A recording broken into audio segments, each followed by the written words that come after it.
এখানে আমি সিকোয়েন্স ক্লিপটা নিয়ে আলোচনা করব। প্রথমে দেখি সিকোয়েন্স ক্লিপটা কি। সিকোয়েন্স ক্লিপ হচ্ছে টাইম লাইনে যদি কোনো ক্লিপ যোগ করা হয় সেই ক্লিপটাই সিকোয়েন্সের মধ্যে দেয়া থাকে। অর্থাৎ এখানে যদি একাধিক ক্লিপ যোগ করা হয় তাহলে প্রথম থেকে শেষ পর্যন্ত কতটুকুন টাইম রয়েছে এই সিকোয়েন্সটাই মূলত এখানে দেখায়। দেখতে পাচ্ছি সাধারণ অবস্থায় এখানে রয়েছে 00000001, অর্থাৎ এখানে কোনো কিছুই নেই। এখন আমি এখান থেকে ক্লিক করে ড্র্যাগ করে এখানে ছেড়ে দেই। দেখতে পাচ্ছি এখানে ক্লিপটা চলে আসছে এবং এখানে এই ক্লিপটা কতটুকুন রয়েছে তা দেখাচ্ছে 1 মিনিট 6 সেকেন্ড 26 ফ্রেম এবং এখানেও এটা দেখা যাচ্ছে। আবার এরপরে আমি আরেকটা ক্লিপ যোগ করি, এটাকে ড্র্যাগ করে এখানে বসিয়ে দিই। দেখতে পাচ্ছি এটা সহ এখানে যোগ হয়েছে, অর্থাৎ এখন হয়েছে 6 মিনিট 6 সেকেন্ড 15 ফ্রেম। এটাই হচ্ছে সিকোয়েন্স ক্লিপ, অর্থাৎ টাইমলাইনে যে ক্লিপগুলো যোগ করা হবে এর সিকোয়েন্সটাই এখানে দেখা যাবে এবং কত টাইম জুড়ে রয়েছে সেটা এখান থেকে দেখা যাবে। আবার যে দুইটা ক্লিপকে আমি এখানে যোগ করেছি এই দুইটাকে ডিলিট করি, ক্লিক ডিলিট, এখানে ক্লিক ডিলিট। দেখতে পাচ্ছি এখানে কোনো কিছু নেই এবং সিকোয়েন্সের কোনো টাইম নেই।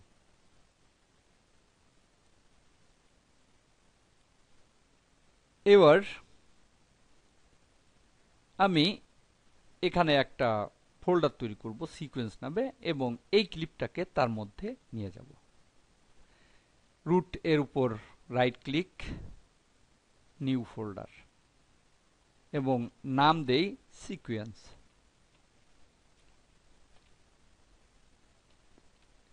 এন্টার। রুটে যাই এবং এখান থেকে সিকোয়েন্সটাকে ড্র্যাগ করে এই সিকোয়েন্স ফোল্ডার মধ্যে নিব, তাই এখানে ক্লিক করে ড্র্যাগ করে সিকোয়েন্স ফোল্ডার এর উপর ছেড়ে দেই। এবার এখানে ক্লিক করি, দেখতে পাচ্ছি সিকোয়েন্স ক্লিপটা সিকোয়েন্স ফোল্ডার মধ্যে চলে গিয়েছে। আবার রুটে যাই, দেখতে পাচ্ছি রুটে অন্যগুলো সব রয়েছে।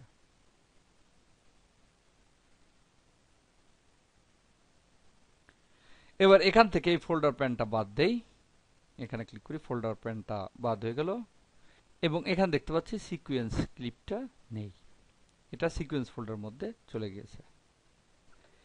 এখানে ভিউটা চেঞ্জ করি, ডিটেল আইকন এর উপরে যাই, দেখতে পাচ্ছি এখানে সব ভিডিও ক্লিপ, সিকোয়েন্স ক্লিপটা নেই। এখানে ক্লিপ নেমের কলামে দেখতে পাচ্ছি শর্ট অবস্থা রয়েছে, এই অ্যারোটা দিয়ে শর্ট বোঝায়, আমি পূর্বেই দেখিয়েছি কিভাবে শর্ট করতে হয়। এই অ্যারো থাকলে বুঝতে হয় এটা শর্ট অবস্থায় রয়েছে। এখানে ক্লিক করি,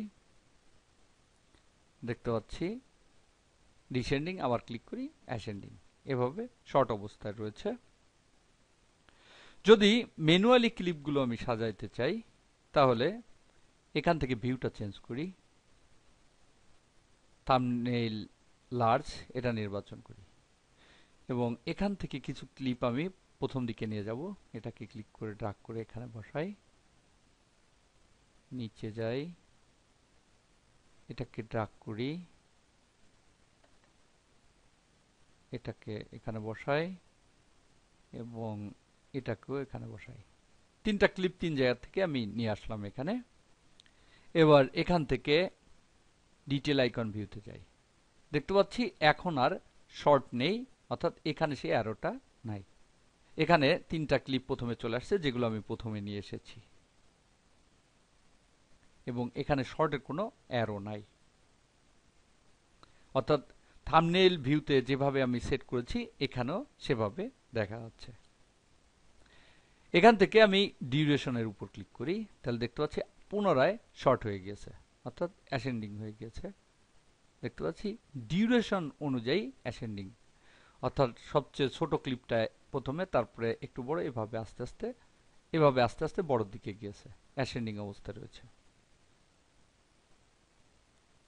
এবার থাম্বনেইল লার্জে যাই, এবং এখানে দেখতে পাচ্ছি পজিশনটা চেঞ্জ হয়ে গেছে, আমি যেভাবে শর্ট করেছি সেভাবে চলে গেছে।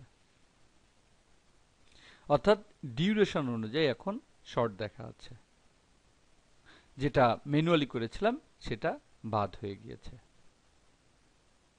এভাবে সিকোয়েন্স ক্লিপের মাধ্যমে টাইমলাইনের অবস্থাটা জানা যায় এবং ক্লিপগুলোকে শর্ট করা যায়, অথবা ম্যানুয়ালি ক্লিপগুলোকে বিভিন্নভাবে সেট করা যায়, আবার নতুন ফোল্ডার তৈরি করে সেখানে বিভিন্ন ক্লিপকে নিয়ে রাখা যায়।